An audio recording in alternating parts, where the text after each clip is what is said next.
Hi, it's Dr. Ken Starr with a follow-up on our Spravato conversation that we initiated 2 months ago. And again, this is Dr. Ken Starr with the Wellness Group, your source for addiction medicine-related topics. 2 months ago, we brought you a video about introducing Spravato by the new Esketamine nasal spray.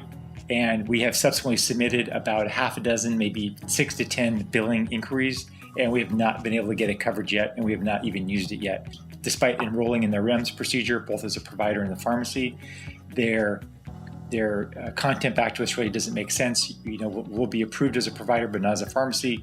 And then there's no approved pharmacy in the area. And for other people, we're approved as a pharmacy, but not as a provider. And they're still trying to push a buy and bill to get us to pay for it. So the copays are still sometimes 30, 50%, which is over $1,000 out of pocket. None of my patients yet have been willing to pay for it, considering that we can do IV ketamine oftentimes for less than that. So just a 2-month update with Spravato, no luck.